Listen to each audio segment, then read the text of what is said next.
Well, howdy toddy, Rebel fans. Welcome into episode 36 of the Rebel Nation Conversation. I am Rebelfan69. Co-host, as usual, is the Themetalreb.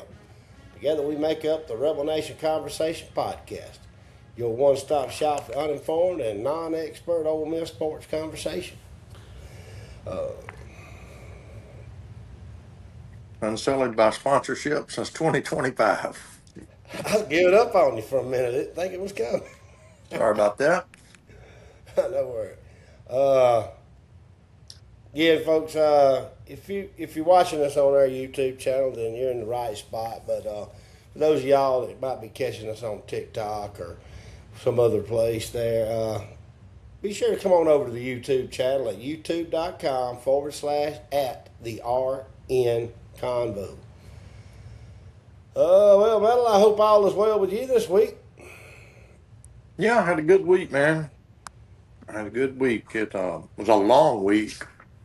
Seemed to just crawl by. But it be that way sometime.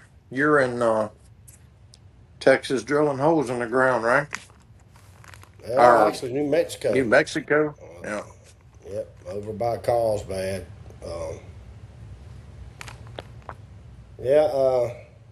Had a little bit of bad news this week. Good friend of mine, from probably one of the earliest people I've ever remember knowing from my childhood, passed away kind of suddenly Friday night, and kind of hit me hard because he was only 1 year older than me, and that kind of brings you start thinking about your own mortality when people that close to your age passes away, and so Man, doesn't it? My prayers go out to his family, and like I said, I've known him all my life. This one hits me a little bit harder than normal. It's a guy that was just pretty much universally liked by everybody. Had no enemies that I know of, and just went in for a biopsy on Friday, and when he later that evening, everything went fine with the biopsy, but later that evening they found him dead at home. So I felt like they feel like it was a blood clot from the biopsy site broke free, and either heart attack or whatever. So I don't know. Man, that's terrible. Yeah. Anyway, graduated high school with his sister, and like I say, he wasn't 1 year older than us. So prayers out to them. Other than that, Sure. Ole Miss news, guys. Man, this week's been pretty well dominated by just, two things, two stories, kind of related in a way. I feel like I will get to that as further we talk. But first, a comment made by our former coach and now the sitting LSU head coach, Lane Kiffin. Seems like we can never just get away from him. We can't break from just talking about him. He's just, I don't know. But he stated that one of the reasons he wanted to go to LSU and leave Ole Miss was that he had trouble recruiting Ole Miss because black families would tell him that they liked him, but would just not allow their children to go to such a racist place like Ole Miss. How does that make you feel, knowing what we've done over the years? No school has tried harder to right the wrongs of the past than Ole Miss. And he knows that. He knows that that's a really below the belt subject, and I guess he just felt like, well, if there's any Ole Miss fans left that I hadn't just pissed off, let me circle back around and grab them too.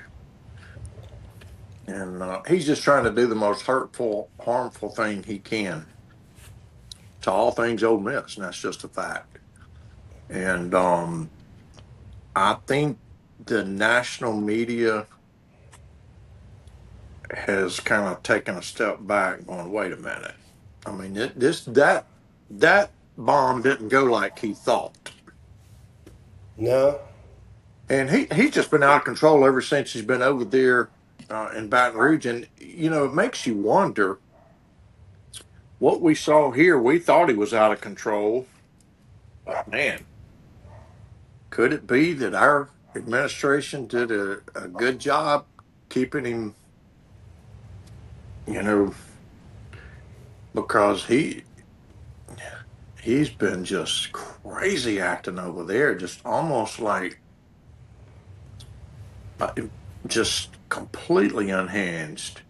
I did notice that the last few days this week, it was crickets. So a lot of people are speculating that maybe somebody got him and said, "Hey, man, shut up. Just shut your mouth." And I don't know, just the tenor of everything has shifted a little bit. I saw where, um, you know, he's made the comments recently about how this is going to be a work in progress and all that stuff. And he literally said, Ole Miss may have a better team than LSU this year. Well, that didn't set well with the home folks over there. And I don't know, he's just been popping off like that. And, you know, the something wrong with the guy, man. Yeah, there's He's something off so, in his head. yeah, there's something off in his head. He's so immature and just, it's just hard for me to believe that you could be treated so well somewhere and then go scorched earth on those same people just because you didn't get your way on something. Now, granted, you're the one that left. You left, but you're mad at us. He's Explain mad it at to us me. because we didn't let him coach in playoffs.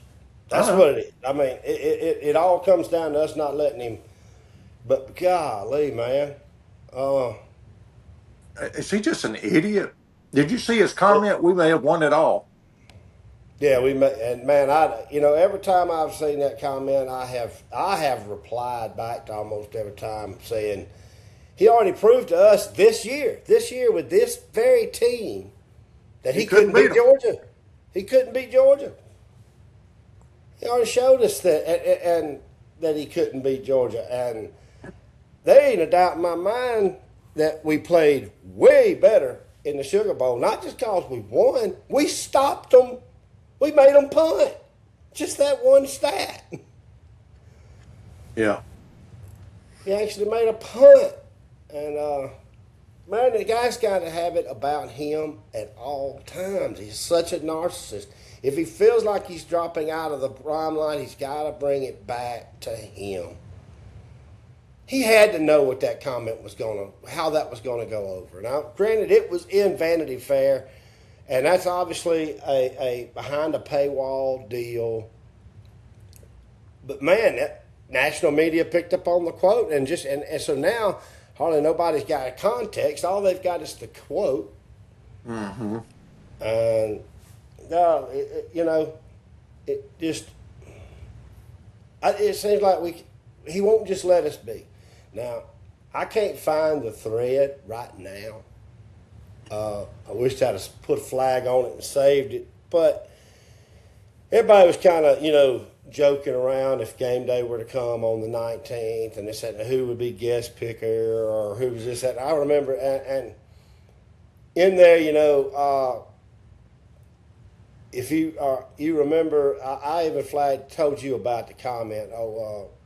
I'm not going to say his real name because he is a public figure. People wouldn't know him, but Love Oxford on the Ole Miss 247 come back, with Eric Clapton being, because he wrote the song Layla or done the song Layla, and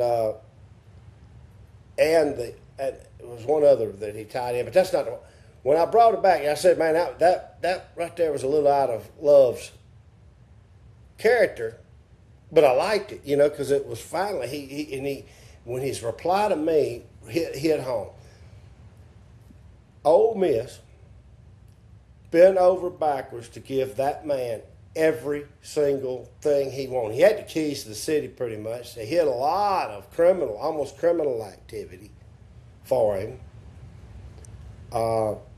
Glenn Boyce, Keith Carter, everybody done everything. I mean, really rolled out the red carpet for this man, give him anything and everything he needed. How much you want Neil? How much Neil do you need to make this work? How much NIL? And by God, we went and got it for him. You know, was in the forefront of all that. For him to turn around and try to just burn us down. I just don't, man, it's just beyond my thought comprehension right now. Well, if Feinbaum said he wants to just wipe Ole Miss off the map. That was the exact quote from Feinbaum. But and a lot of people are out there saying if we know all these things, if all these stories, when are we going to start firing back? Well, the answer to that is never, because it would make Ole Miss look really bad. Because they're going to say, "Oh, so you knew all that about this man, but you did nothing when he was there and winning. But now that he's gone, you want to bring it all, expose it all now." So I think some key people would get hurt if we did that. So Yeah. I don't just think let we him go, want to. man. Let him go. Let him talk.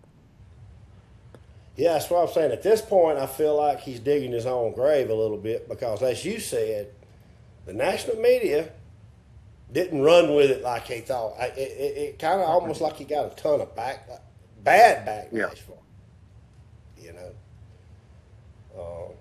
but now, man, oh Lord, we just last week, man, before the news on the comments came out, just last week, me and you talked about how much of a circus September 19th is going to be in Oxford, Mississippi. This man, he just poured napalm on that day. And to me, he's only putting pressure on himself. He's got to win that game, man. That's the way it seems to me. He has to win that game. I don't think the pressure's on us. He's the one left. He's the one chirping.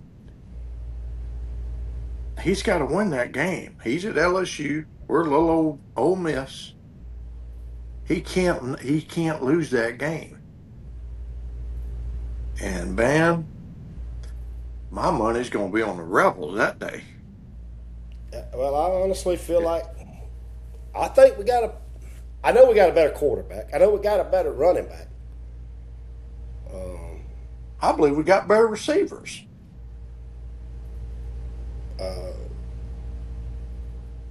Defense can, if the defense can. I mean, obviously we hadn't seen them play anything. We don't know what their weapons look like right now.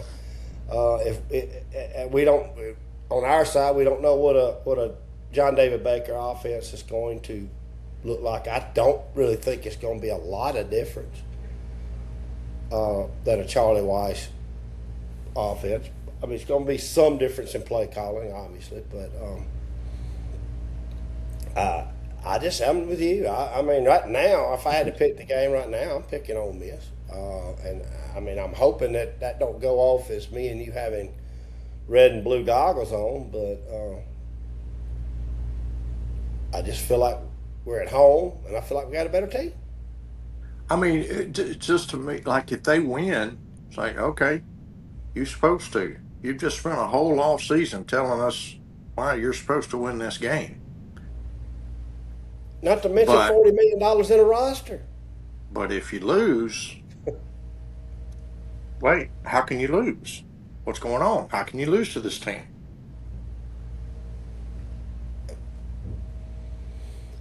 Well, it's definitely some pressures on him, and I mean whether he feels it or not. I don't know if the guy's wired correctly to feel that. I mean, he's a sociopath. I don't know any other way to do it. The man can. The definition of a sociopath basically is someone that can operate day to day like normal folks in real life, but feel no empathy, feel no kind of, it's all going to be his way, or you know what I mean. He's Yeah. he's a freaking sociopath. What would cause me and you to feel a lot of pressure, he don't even feel like it exists. It don't even exist in his world, and he created every bit of it. But you know, I mean, there's people out there like there's a guy on TikTok that I catch some of his stuff. The minute he comes on, he infuriates me. He is an LSU guy, but he seems like here all he's ever posts is about Ole Miss, and obviously it's because of his own coach not letting Ole Miss be, not letting us go. But I come back to him all the time, and he keeps telling me, he says, "You forget that y'all chose this. You chose to not let him coach your playoff team. You should have done it." And I'm like, no, he chose to not let him coach that on. He chose he wanted to be at LSU. And the minute he made that decision, the decision of who coached the playoff game was made. He's not our coach anymore. He made that decision. He wasn't going to be our coach. Well, he's not going to be our coach. We're not going to let the sitting coach at LSU coach the Ole Miss Rebels in a playoff game. That's just never. No world. And they wouldn't either. They wouldn't either. They wouldn't do it either. In a world where Nick Saban, let's go back all them years when Nick Saban was at LSU. If take the whole trip to the Miami Dolphins and back to Alabama out of that question. If Nick Saban was sitting at LSU as their head coach, and Alabama comes up with all this money, and he decides to leave and go straight to Alabama, this is just a hypothetical. Do you think they would have let him coach their freaking football team through a playoff run? Of course not. It wouldn't have happened because he went straight to one of their rivals in the conference. Yeah. I mean, Nick Saban himself didn't let him coach. Didn't even let him be the offensive coordinator at his team because he was going to FAU. And that's just when he was an assistant. Yeah. Damn sure wouldn't have let him do it as a damn head coach, have access to all his players like that. No. But anyway, I guess you saw where, I don't know if you caught the little segment. I went back, I saw it where, ESPN has announced game week 1, week 2. But on his Pat McAfee show, Pat McAfee literally said, "We're definitely going to Oxford on week 3." Yeah. And in fact, he even went as far as saying that when they had their meeting and they was fixing to film their segment where they announced their week 1 and week 2, he said before it was over with, said Saban even told him, he says, we're going to Oxford week 3, right? I mean, that's what we're announcing today. We're not. Who cares about week 1, week 2 right now? Yeah. He said that's what everybody wants. Yeah. So now I don't know. Again, that's not official, but that's got to be the unofficial word. When Pat McAfee, a guy off the show, actually literally on ESPN says it. Well, I think they probably customarily would never announce a week 3 site this early. So that's probably some of it. But man, even if those two teams are 0-2 going into that game, that that's where you got to be. Week 3 feels like it. There's just too much drama, too much story. And heck, think about it, man. We still got what, 3 months, 4 months? Oh, for goodness, yeah. What else can he say between now and then? No telling. I literally, like I said, I hate that we are still here. We are in May, and we're at an Ole Miss podcast still talking about Lane Kiffin, and it ain't the LSU game week. That's when we ought to talk about Lane Kiffin now. Yeah, that's the only time we ought to bring that son of a bitch up.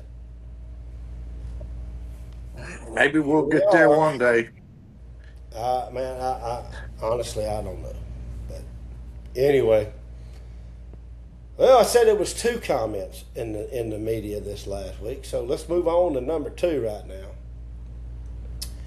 Steve Sarkasian, the head coach of Texas, comes out and says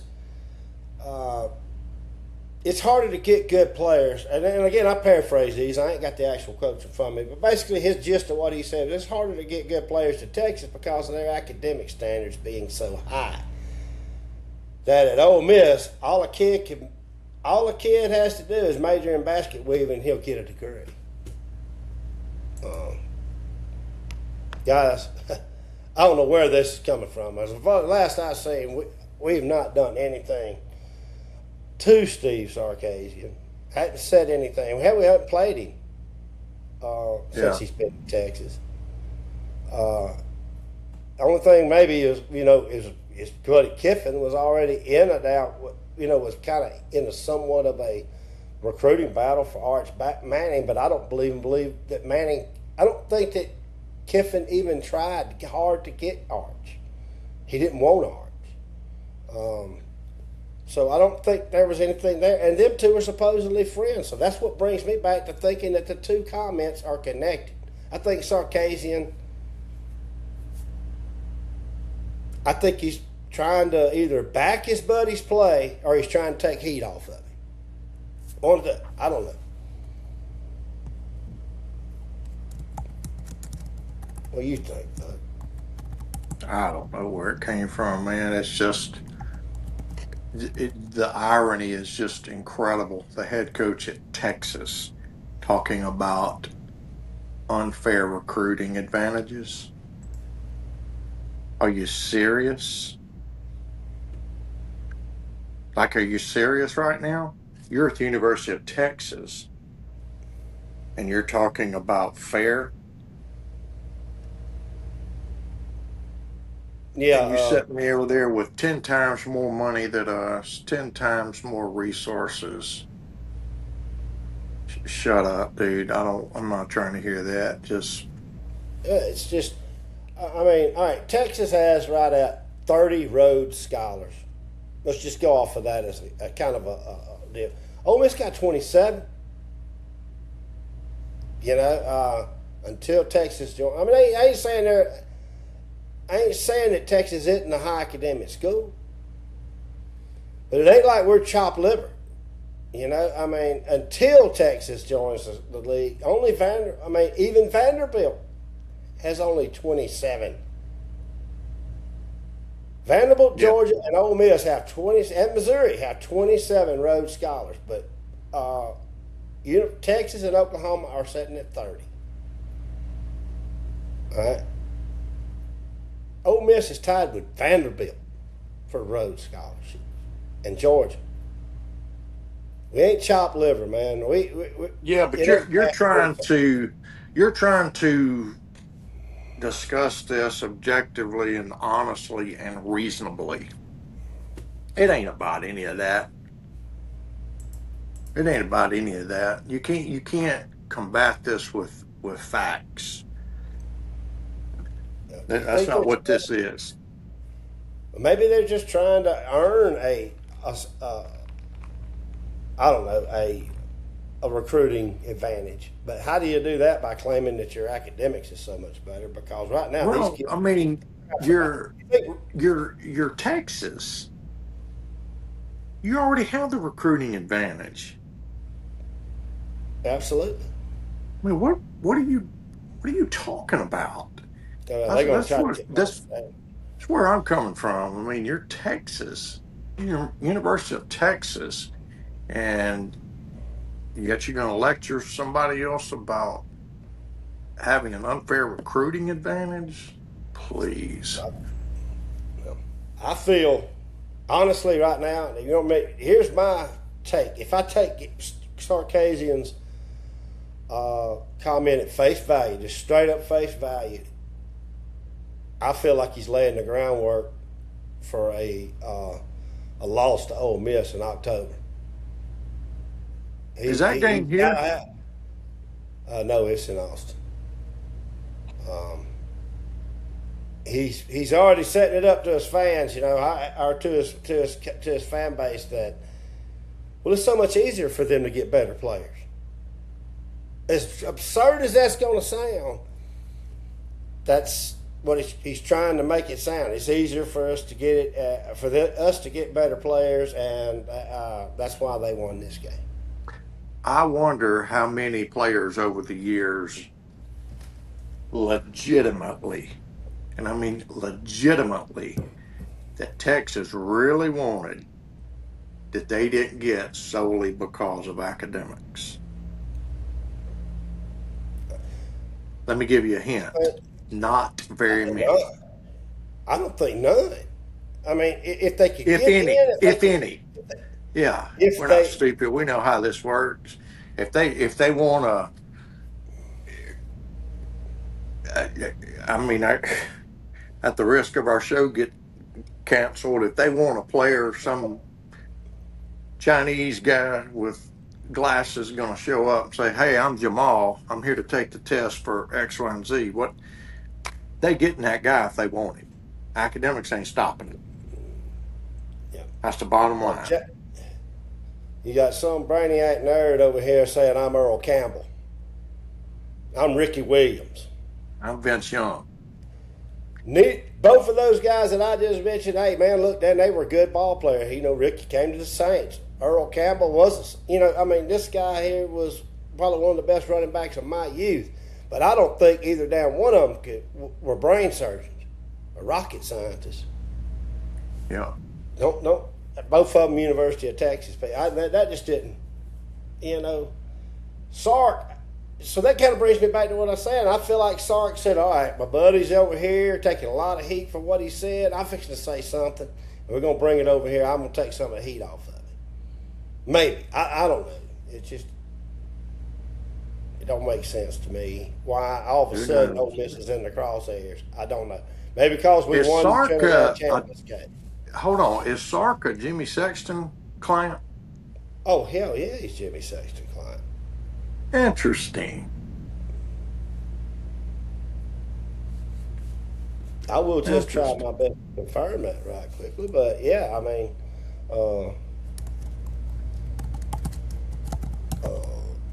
yeah, I thought he was pretty much there, but it ain't so much that. They worked together at Alabama.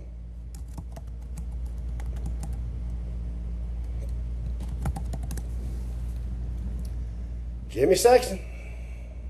And it's CAA, Creative Artist Agency. Yeah. His two major, he's listed as having basically both Jimmy Sexton and Ed Marinonowitz. I hope I didn't mess up his name, or I don't really care if I did. But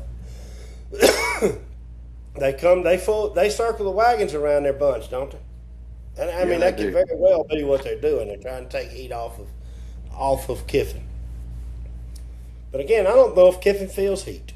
I honestly don't. He did sort of issue some sort of an apology. I mean, but by then it wasn't. It's so hollow. Yeah, it wasn't an apology. It's still echoing. It's so hollow, Yeah.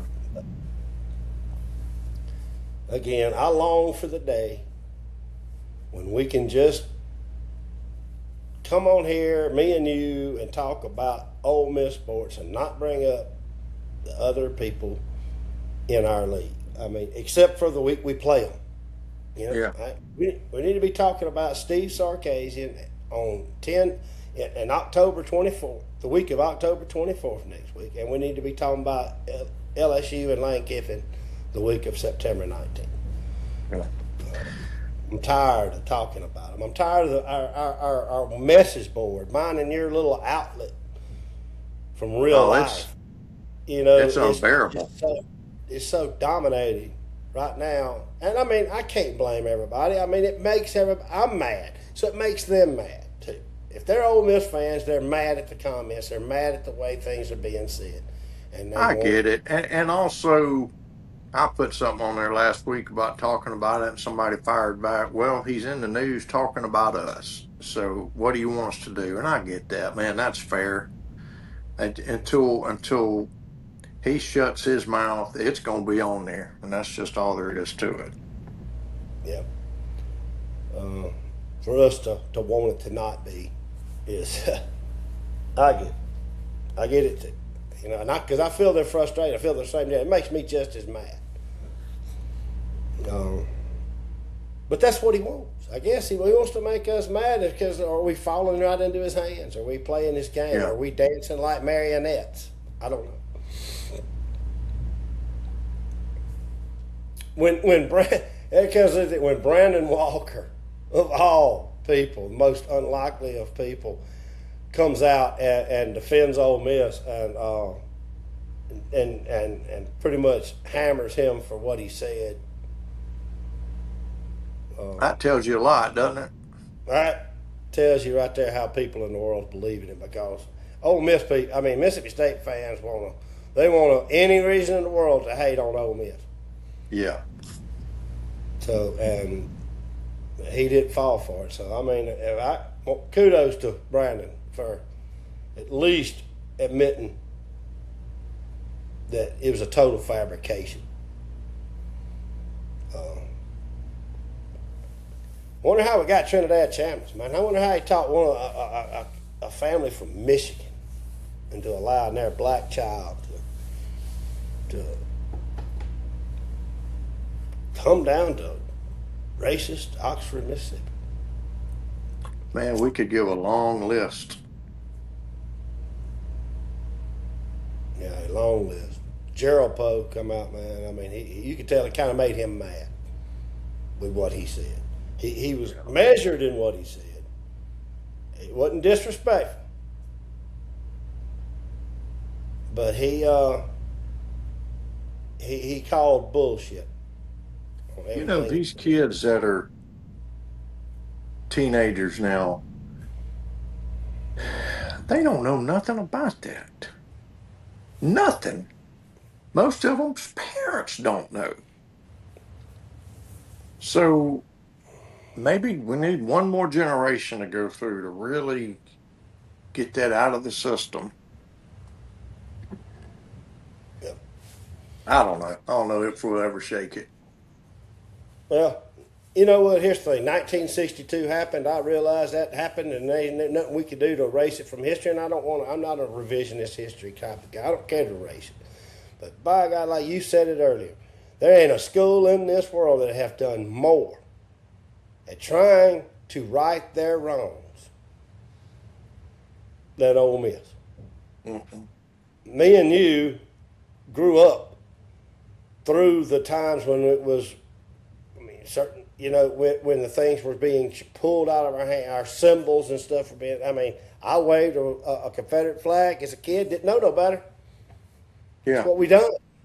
I wasn't doing it. It had absolutely nothing to do with race. Had nothing to do with race. Had to do with that football team on the field, many of which were black athletes. Yeah. Well, that's what I never could understand. I'm and that being said, we needed to distance ourselves from the flag. Yeah, we did. Let me Ain't no be doubt, and abundantly clear. Yeah. We did right. And we did.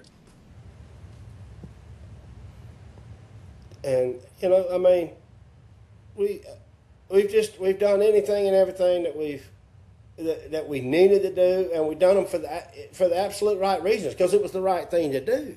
We didn't just do it so we could win ball games. We done it because it was the right thing to do. Yeah. And it's, and let's not forget that over at the University of Alabama, I think just a year later, George Wallace did the same thing Ross Barnett did.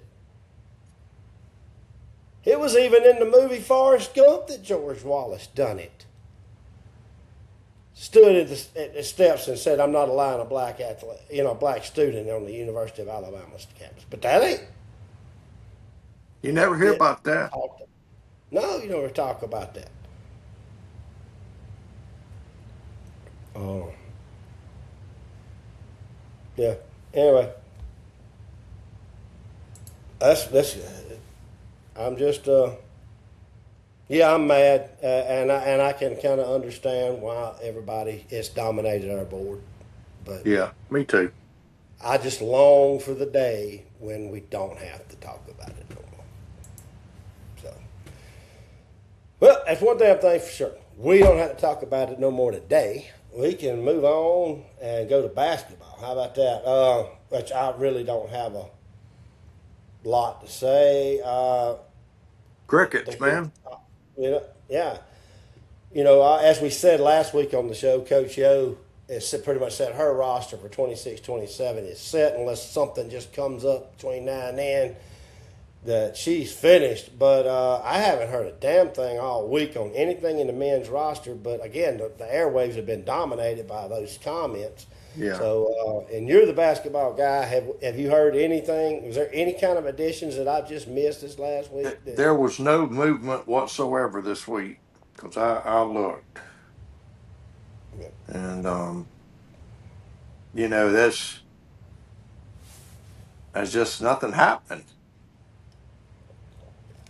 Well, portal is still open, and I want to say I heard McCready and them talk a little bit about that. There is still some pieces out there that he's looking into trying to shore up, but the roster is close. But that's the only thing I've heard. But actually, I probably heard that before last week's show, and came. Yeah. And I just didn't. I haven't. This week it's just everything's been dominated by the other talk, and I just basketball not being my main sport that I enjoy, I just hadn't followed it closely. But it's good to know I didn't miss anything. So No, you didn't miss anything. maybe maybe this next week things will start dying down. Maybe we'll start getting a little news. But I don't know if you had it on the list. I honestly can't remember. But I just wanted to give a shout out to Ole Miss softball. Let's see, they beat Boston University to advance to, I guess, a series with Texas Tech. It's a regional play, so they had to play Texas Tech, and then they blew a huge lead and lost. They blew an 8-0 lead. So, yeah, I just wanted to mention that because they're in postseason. They're down right now 2-0. Yeah. In the bottom of the second. Yeah. Who they playing right Texas Tech. Texas Tech's record is 54-6. Yeah, Texas Tech. It was not a favor we got from the committee being put in Lubbock. But, no. Which, man, I mean, we weren't as good a softball team this year as we were last year. No, not even close. But we, had a hard schedule and battled through it and got in the tournament. I mean, that's all you can hope for at just a point in time. Get in it. And if you get in it, you got a shot. Yeah. So, that kind of brings us to good old Rebel baseball. Yeah. Obviously, Rebels ended their season yesterday in Tuscaloosa, losing the game and dropping the series to the Crimson Tide. Had game one. We had a chance to really win game one, but then gave up the lead late and lost it. But then just blew them out of the water on Friday night, 9-0, and then yesterday it just seemed like we just couldn't hit the ball. Yeah. 4 hits, I think 4 hits total yesterday. You think if we win that series, do we host? Yes, absolutely. It would have been 16 or 14. But you know what? If you can go back and rewind back to the week before the season started, when we had Dump on as a guest host, he said we had the toughest schedule in the SEC, and we did. If I'd have said it, I wish I'd asked him that day. If we finished the league play 500 in the league, is that a good record? He would have said yes. I'd have said yes. And there ain't a baseball aficionado looking at our schedule that wouldn't have said yes. And we finished at 500, 15-15. And and was in the series that we lost, except for maybe the Mississippi State deal. I mean, we had Georgia. We could have won 2 out of 3 easily against Georgia. Should have beat, and had a chance to win this one. Just there was a lot of things that the ball don't bounce straight. It never has. Yeah. In a lot of ways, baseball, the ball can bounce funnier than a football can bounce on the ground. So, I mean, but, man, we finished 500 with the hardest SEC schedule. I'm not at all 100%. I'm not just completely disappointed, I guess is the way to put it. I mean, I would have loved to have gotten that other win and be 16-14 and pretty much locked the host. I don't see us getting a host site now unless we win the tournament. And I honestly, to be honest with you, you want to win the tournament. You want to win your conference, right? But you also want to lose game one.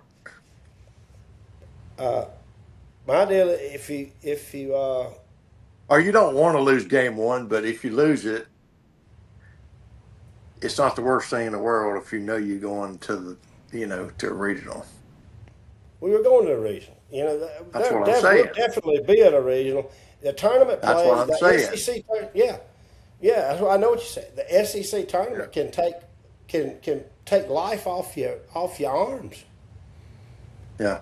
And it's back when we won the tournament back in, I think it was I can't remember what year, but Stephen Head was there, Brian Petway. This would have been, probably around maybe 07, 08, 09, somewhere right there when we won that tournament at that time.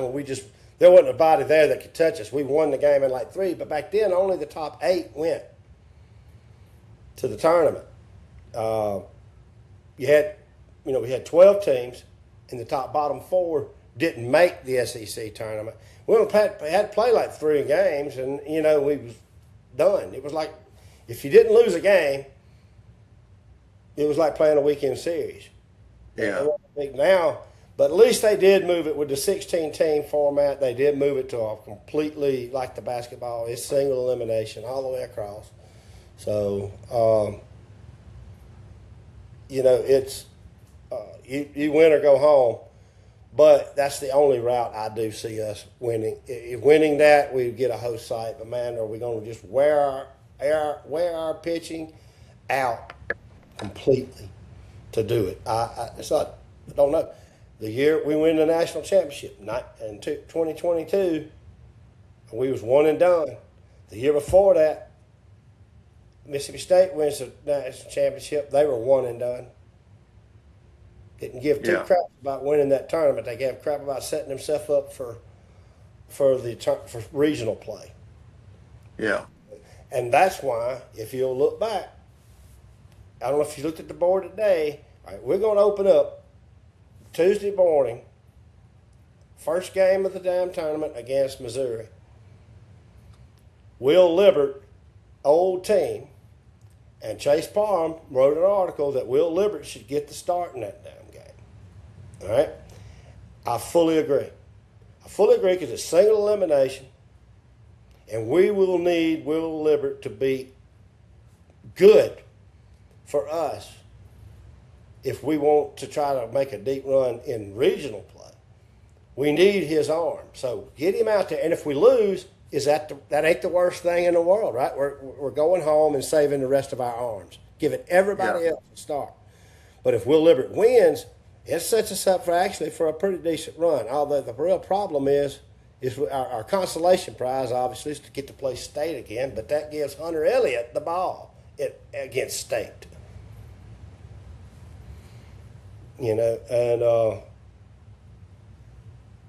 It puts your better pitcher out there. You get past game 1, and you get your better pitcher on the mound, and maybe we can make a true statement and win the thing then. I don't know. You get past State on Wednesday, then we can start talking about it. So I like the idea that Chase came up with. That's a good thought process. Lose it, and we've saved our arms for regional play. And I feel like that's a really good thought. Yeah. Um, so anyway, I basically just went over the next subject in the deals. The next up, obviously, is the SEC tournament. We open it. We're a 9 seed, and we open up play Tuesday morning at 9:30 a.m. Man, I didn't even thought they played baseball that early. I thought we'd get up and play them late. You can't start at 9:30 in the morning. Come on. 9:30 a.m.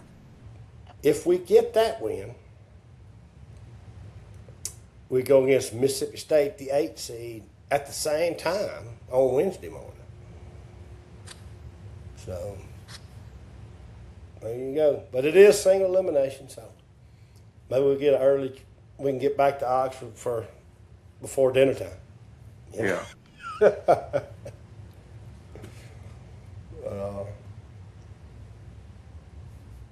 Yeah. I'm gonna go back back to our record one more time. And yeah, some of it may be a little disappointing, but we had some games in there. But you think about this, Georgia, they won the tournament they won the outright SEC this year with 6 games left to play. But they played That's crazy. South Carolina. They had South Carolina and Missouri on their schedule. The 2 worst teams. The worst 2 teams in the whole conference was on their schedule. All right. There's some 6 games right there. What is that? If we get those, if we had those, either just one of them on our deal, and we win that series, we're looking at 16 and 14 and hosting. So scheduling matters so much, and then I don't know, man. Yeah, I'm somewhat disappointed, but at the same time, I'm not. So I get it. All right, all the pitchforks are out. You don't. I can get that. All the buck stops with the head. Like I say, I'm all for let's don't extend Bianca. Let's don't extend him. Because I don't think an extension matters at all anymore in recruiting. Because you're gonna reset your roster every year anyway. They don't care who the coach is. All they care about who writes the check. So let's don't extend him. But I'm not on the fire him either.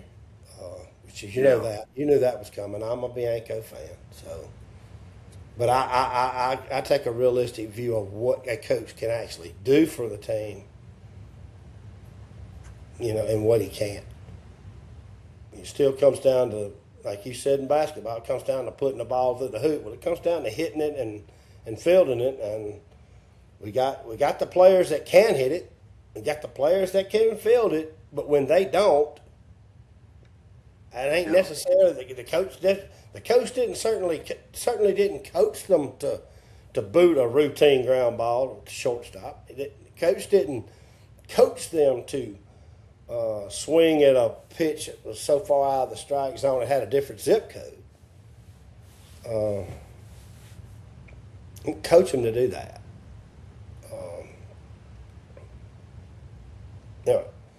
I do got one other baseball announcement. This one's on the good side.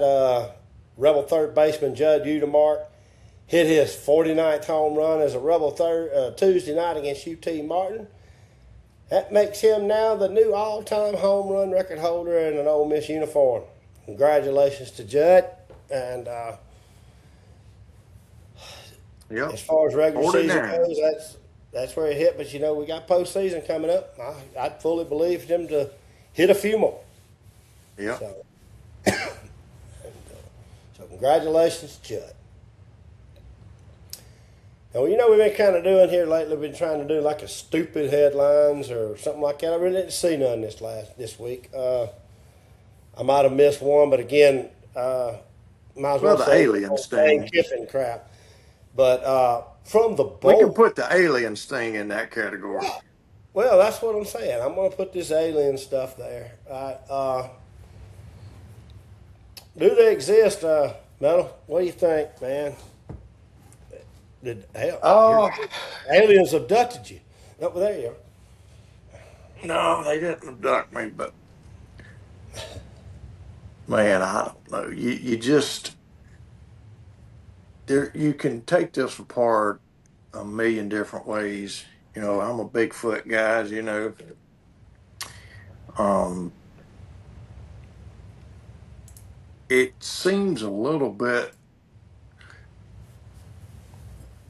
and when I say I'm a Bigfoot guy, I'm not even saying I believe in Bigfoot, but I like talking about it. I like pretending that there's one out there. It's just it's funner to believe.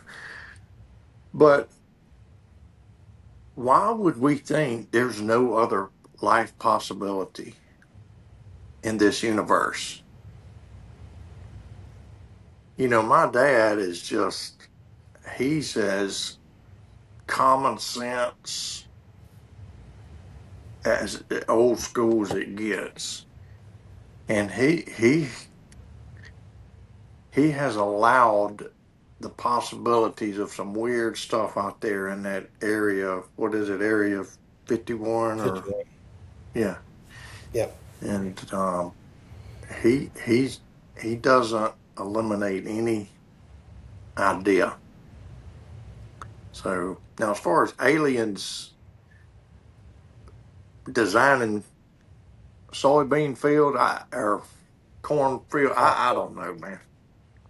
Yeah, the crop circles. Yeah, No.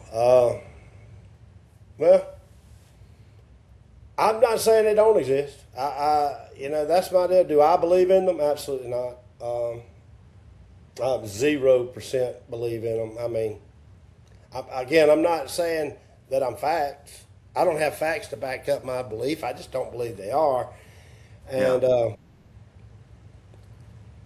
And and I Well, will say, the facts we do have support your side because there's no physical evidence anywhere that well, like Bigfoot, there's no physical evidence he exists either, none. right? So, but yeah, it's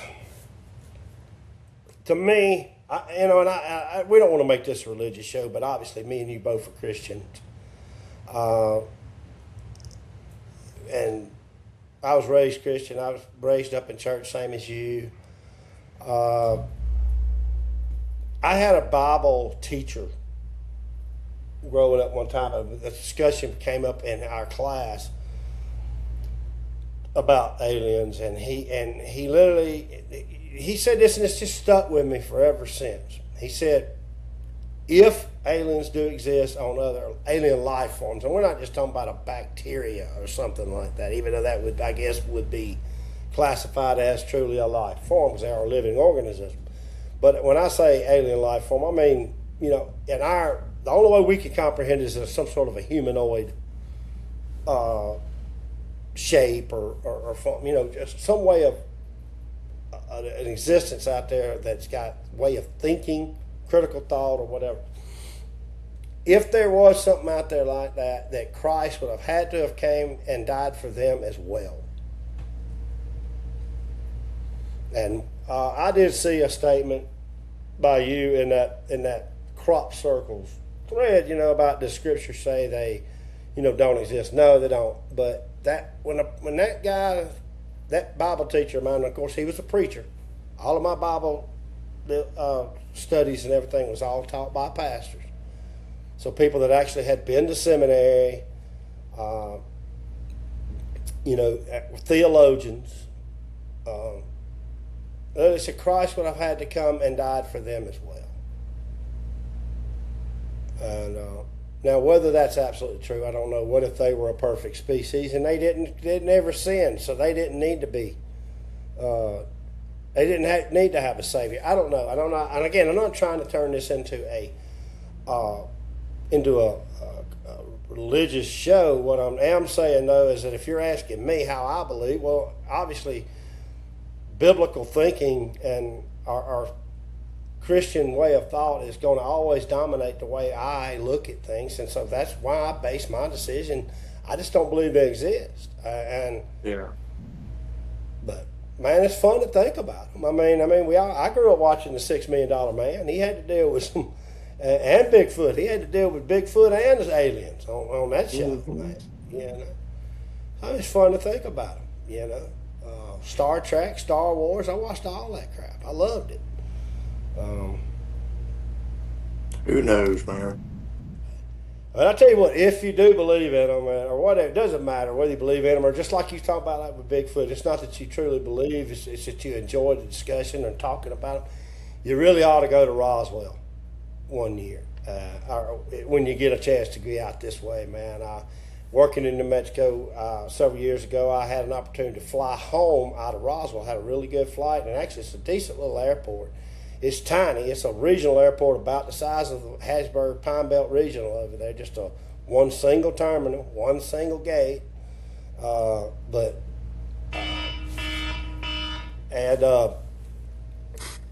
It was a. Speaking of aliens. Yeah, they just invaded. But no, I didn't turn my alarm off. But everything in that town is dominated by little green men. I mean, every business, just take Dollar General, for instance, it's going to have 3 or 4 aliens standing out in front of it. I mean, that town, they found their little niche in life, and they are living on it, man. They got a nice museum. It wasn't open when I was there because I didn't get to town till late in the afternoon. It had already closed for the day, and I was flying out first thing the next morning. So I didn't get to go to but they got a museum there for alien life forms. So I really would like to go back there one day and just get to go through it. Just same as you, just because I like this. Is funny. It's a fun discussion, you know. Yeah. But yeah. If you're putting me on the spot though and asking me, do they exist? In my mind, no, I don't believe in them. And whether I'm right or wrong for why, I don't know. It just kind of dominates my thinking. So. Anyway, well, that's about all I got this week. What about you, Metal? Anything you want to add to this? Closing arguments?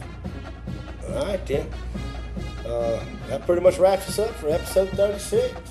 If you like what we're putting out there, folks, please subscribe, like, and share. And as always, comment. Let us know what you think we can do better. For the Metal Rebel and myself, and until next time, folks, hotty toddy, Rebel fans. Go to hell, LSU. If there's a worse place, please go there. So.